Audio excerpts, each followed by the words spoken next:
नमस्कार दोस्तों, मैं अंकुर उपाध्याय स्वागत करता हूं आप सभी का एक बार फिर से अपनी नई वीडियो में।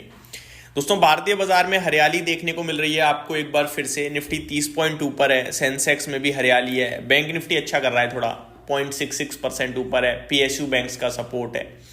ब्रॉडर मार्केट भी अच्छी है, जहां पे स्मॉल कैप इंडेक्स आधा % ऊपर है, मिड कैप इंडेक्स में 0.4% की तेजी है। देखने वाली बात यह, ये तेजी टिकेगी या नहीं टिकेगी, क्योंकि जब बाजार खुला था तो ज़्यादा स्ट्रेंथ थी। आज हमने 25,980 का हाई लगाया है और एग्जैक्टली 26,000 रेजिस्टेंस है। मैंने कल रात अपनी जो आखिरी वीडियो दूसरे चैनल पे पोस्ट करी थी उसमें यही डिस्कस किया था। इस चैनल पे भी जहाँ पे मैंने निफ्टी के लेवल्स डिस्कस करे थे उसमें भी मैंने कहा था कि 26,000 इंपॉर्टेंट है, क्योंकि वहाँ पे ना आपका कॉल राइटर खड़ा है और कल आपकी एक्सपायरी है। अब 26,000 अगर ऊपर में टूट गया तो कॉल राइटर ट्रैप हो जाएगा, जिसके बाद बाजार में वन साइडेड शॉर्ट कवरिंग आ सकती है 100 से 150 पॉइंट्स की। ऊपर में गए लेकिन 26,000 तोड़ने में असफल रहे हैं। 20 पॉइंट पहले ही घूम गया बाजार और अभी 25,930-35 पे ट्रेड कर रहा है। सवाल ये उठता है कि क्या यहां से निफ्टी 26,000 पार कर पाएगा। देखो, इसका जवाब हमें मिलेगा नहीं, इसका जवाब हमें बाजार ही देगा। अगर कर देगा तो हम पोजीशन उठाएंगे, नहीं करेगा तो हम कुछ नहीं करेंगे। ठीक है, ये होगी मेरी तरफ से निफ्टी के ऊपर राय। एक चीज जो मुझे क्लियरली दिख रही है वो है आउट परफॉर्मेंस। अभी ग्लोबल मार्केट उतना अच्छा नहीं कर रहे हैं, लेकिन भारत का बाजार अच्छा कर रहा है।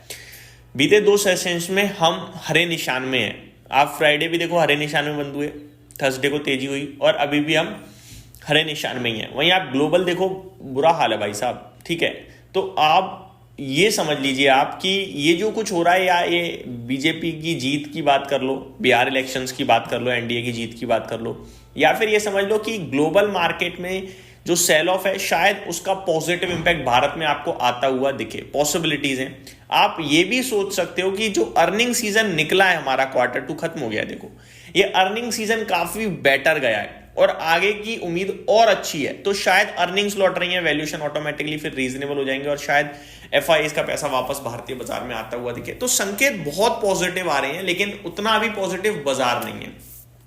मॉर्निंग में मार्केट ब्रेथ थोड़ी ज्यादा अच्छी थी, अभी थोड़ी कम अच्छी है। अब 3:30 बजे तक कहीं पूरा ही माहौल ना बदल जाए तो वो देखना भी बड़ा इंटरेस्टिंग है। पहले मैं आपको एक बार ग्लोबल मार्केट्स का अपडेट देना चाहूंगा। अगर मैं एशिया की बात करूं तो निकाई लाल निशान में ट्रेड कर रहा है। हालांकि ज्यादा कोई बड़ी गिरावट नहीं है, जितना हमारे निशान में उतना वो लाल निशान में है। शंघाई % लाल निशान में है। हैंगसेंग 0.75% नीचे है। कॉस्पी में बढ़िया तेजी है 0.2% की, लेकिन तेजी नहीं है, एक तरीके से आप ये मान लो रिबाउंड है, क्योंकि फ्राइडे के सेशन में करीब 4% गिरा कॉस्पी, तो वो बहुत ज्यादा गिर गया था, तो उसमें उछाल आ गया है अभी, ये बात है। बाकी हरे निशान में आपका मलेशिया, ताइवान और निफ्टी देखने को मिल रहा है हम सभी को।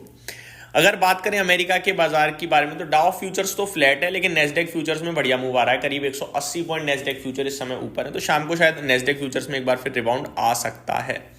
अब यहां से मैं आप सभी के साथ बात करूं स्टॉक्स की, तो स्टॉक्स में एक्शन भरपूर चल रहा है, तेजी का भी और थोड़े बहुत गिर भी रहे हैं। अगर बात करूं मार्केट ब्रेथ तो 1048 शेयर्स आपके नेगेटिव हैं, जिसके सामने करीब 1600 शेयर्स पॉजिटिव हैं एनएससी पे, और बीएससी पे भी आंकड़ा पॉजिटिव साइड पे ज्यादा शेयर्स का है, लेकिन नेगेटिव शेयर्स भी कम नहीं है। जो होती है ना वन साइडेड तेजी वाला बातचीत, वो नहीं दिख रही है। तेजी तो आ रही है धीरे धीरे, बट वन साइडेड वाली नहीं दिख रही है अभी। आज स्टार परफॉर्मर्स की बात करें तो नारायण हृदयालय है, आईआरबी इंफ्रा है, ट्रांसफॉर्मर एंड रेक्टिफायर्स है, इरकॉन इंटर, रेलवे स्टॉक्स कमाल करते हुए दिखे हैं। एलगी इक्विपमेंट में भी बढ़िया तेजी है। गिरावट हो रही है आपकी टाटा मोटर पैसेंजर व्हीकल्स में। नतीजे बाजार को जरा पसंद नहीं आए, ऊपर से नेगेटिव कमेंट्री, तो दो चीज नेगेटिव हो जाएंगी तो स्टॉक तो टूटेगा ही टूटेगा।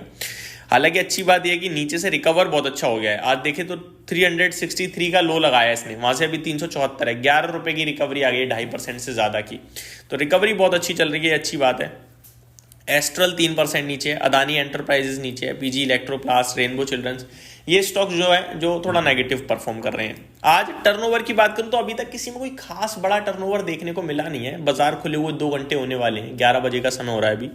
नारायण हृदयालय में सबसे ज्यादा हुआ है 892 करोड़ का, फिर ग्लेनमार्क फार्मा में हुआ है 800 करोड़ का, then Tata motor passenger vehicles में हुआ है 670 करोड़ का, भारतीय एयरटेल में 550 करोड़ का, गार्डन रीच शिप बिल्डर्स में 470 करोड़ का। तो ये स्टॉक है जहाँ पे आपको एक्शन दिख रहा है। इस बीच में दोस्तों हीरो मोटोकॉर्प, जो किसी को पसंद नहीं आ रहा था, मैंने 5500-5200 रुपये पे काफ़ी डिस्कस किया आप सभी के साथ, आज इसने 52 वीक हाई हिट करा है, 4% की तेजी है। और ये मैंने 6,000 रुपये के लिए आपके साथ 5,000 पे डिस्कस किया था कि 20% का मूव मेरे को इस दिग्गज में दिखता है, अब बिल्कुल नज़दीक खड़ा है। वैल्यूएशंस बहुत रीजनेबल थे, बस यही कहानी थी इसकी। निफ्टी पे आ जाता हूं दोस्तों, 26 स्टॉक्स पॉजिटिव है और 24 है नेगेटिव। नेगेटिविटी को लीड कर रहा है टाटा मोटर्स 4.5% की गिरावट के साथ। उसके बाद Adani enterprises, UltraTech cement, Tata steel, max healthcare में भी गिरावट है। और तेजी को लीड कर रहा है श्रीराम फाइनेंस। मैंने आपके साथ ना फ्राइडे को एक म्यूचुअल फंड्स की वीडियो शेयर करी थी कि म्यूचुअल फंड डेटा ये बता रहा है कि श्रीराम फाइनेंस को ज्यादातर फंड हाउसेस ने खरीदा है और इंपैक्ट दिख भी रहा है, तेजी में है लगातार भाई साहब। बजाज ऑटो में भी बढ़िया एक्शन है, कोटक बैंक भी बढ़िया एक्शन में, एक्सिस बैंक, बजाज फाइनेंस, ये कुछ स्टॉक हैं जो बढ़िया चल रहे हैं। एक बार ब्रोकरेज हाउसेस की तरफ नजर डालते हैं, उन्हें कहाँ पे क्या पसंद आ रहा है। वैसे तो रिजल्ट सीजन खत्म हो गया तो थोड़े कम आएंगी अब रिपोर्ट्स, बट मैं आपको बताता हूँ। सबसे पहले है GMR एयरपोर्ट्स। जेफरीज ने बाय के लिए बोला है और टारगेट प्राइस बढ़ाया है, 115 रुपये का कर दिया है। टाटा मोटर पैसेंजर व्हीकल्स पे टारगेट जो है अंडर परफॉर्मर की रेटिंग दी है इसे, पहली बात तो, और 300 रुपये का लक्ष्य दिया है, तो नेगेटिव है भाई काफ़ी। LG इलेक्ट्रॉनिक्स पे नोमुरा की तरफ से बाय की रेटिंग है, 1900 रुपये का लक्ष्य है। एजेक्स इंजीनियरिंग पे सिटी की तरफ से बाय की रेटिंग की गई है, अपग्रेड किया गया है न्यूट्रल से, और टारगेट दिया है 735 का। भारत फॉर्ज पे सेल की रेटिंग दी है, टारगेट दिया है 1230 का UBS ने। तो ये कुछ दो चार एक और है, मैं आपको बताना चाहूँ, 2-3 और है सॉरी। मॉर्गन स्टेनली की तरफ से ओवरवेट की रेटिंग आई है इंडियन होटल्स पे 811 रुपये के लक्ष्य के लिए। जेफरीज की तरफ से टाटा मोटर पैसेंजर व्हीकल्स पे अंडर परफॉर्मर की रेटिंग आई है, 300 रुपये का लक्ष्य है।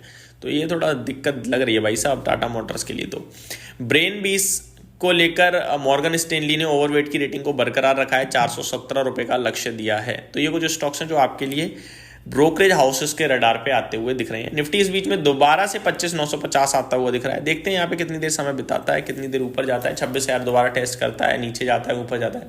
बाकी 26,000 सबसे इंपॉर्टेंट लेवल है जो आपको ध्यान में रखना है। इस वीडियो में सिर्फ इतना ही। Thank you so much for watching this video. Have a great day guys.